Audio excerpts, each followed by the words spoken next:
Yesterday, we shared with you the story of Joe Ricketts, who's the incredibly famous owner of the Chicago Cubs, TD Ameritrade, et cetera. Michael Schur did the great move of closing his TD Ameritrade account based on this story.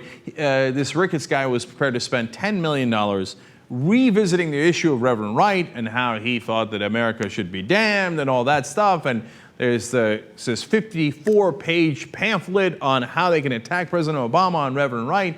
And it starts with a quote about Joe Ricketts saying, "If America only knew about Reverend Wright, Obama would never get elected."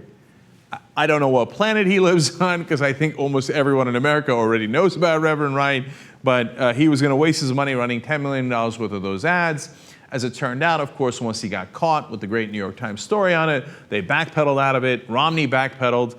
And of course, Romney said that he repudiates those kind of attacks, but that, in fact, it is Obama who does character assassination, even though they just got, the right wing just caught with their hand in the cookie jar, planning a $10 million worth of character assassination.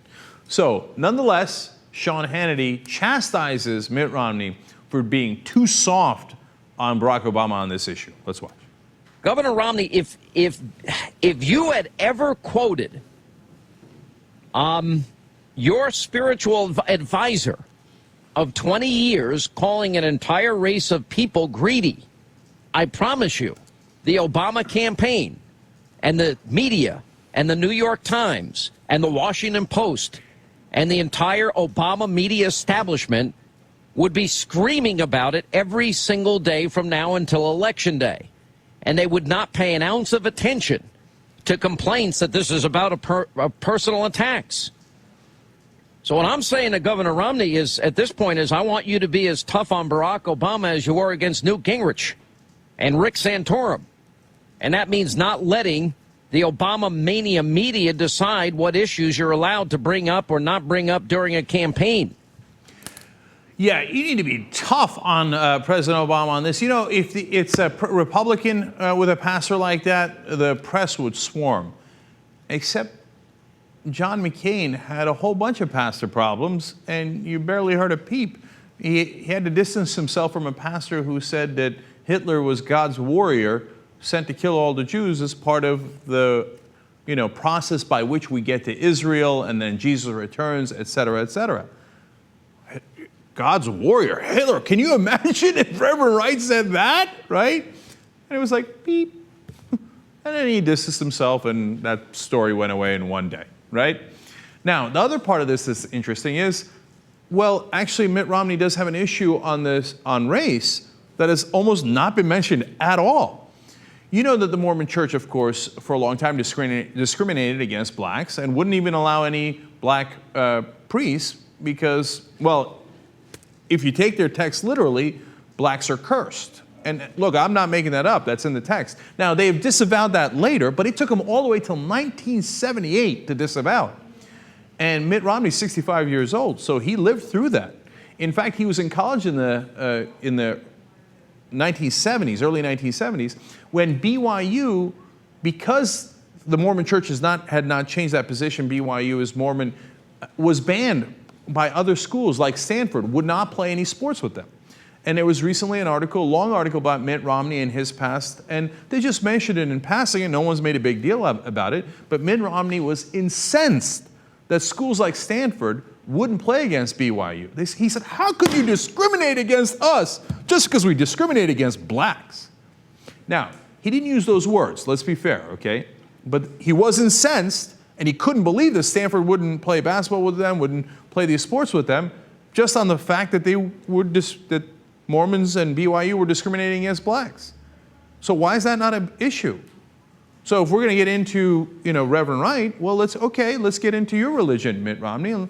But the thing is, the press hasn't gotten into that at all. So Hannity's totally wrong in saying, oh my God, they ripped Mitt Romney apart. How could they do this? Oh, it's not true. So, and the other thing here is, you open that door, and it's an interesting door to open. And, then you get into everybody's religion. It's a questionable as to which side comes out worse on that. And one more thing on this. Listen, Sean, you're not getting it. The rest of the country isn't as racist as you are, okay?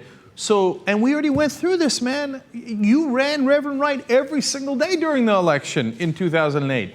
It didn't work. Get it through your very, very, very thick skull that the country doesn't care as much as you do. Now, why did I say racist? Because in the rest of his spiel there, Sean Hannity kept going back to talk about the thing that he loves to talk about, that he's mentioned dozens of times, black liberation theology. He thinks that's the main problem with Reverend Wright. He thinks that if you just pound away at that you'll get a lot of white resentment building up. Now, he won't put it in those terms, but that's exactly what it is, right? Like, oh, these blacks and their liberation, damn it! And they don't want to be discriminated against, and they want to take away all the rights. Remember when we got to decide who got all the jobs? God damn it, I hate Reverend Wright. I hate President Obama. Remember in the Joe Ricketts proposal, they said the problem is the country doesn't hate Obama enough, and they wanted to address that. But Sean, we went through it. The country is not as hateful as you are, is not as racist as you are. So you're wrong that if you keep pounding that issue that somehow it's going to work. And my final thought on that is, look, the idea behind this Reverend Wright attack initially was, my God, if Barack Obama becomes president, it is so risky because he's going to do the black liberation theology and he's going to take all the money from white people and give it all to black people, etc. But President Obama has been president for over 3 years. Not only did he not come anywhere near doing that, but he's got a lot of African-American scholars and leaders that are really mad at him because we have huge poverty rates that are affecting African-Americans even worse than the general population. And honestly, President Obama has done almost nothing about it. So what happened? I thought he was going to do black liberation theology. I thought he was going to handle, no, he hasn't handed all the money to black people. In fact, he's handed all the money to the bankers. So you should be doing high fives right now, Sean Hannity. So your premise, your entire premise was 1,000,000% wrong. But now you want to go back to that anyway, even though we already saw what happens if President Obama's president. God, it makes no sense. That's probably why Sean Hannity is so obsessed with it.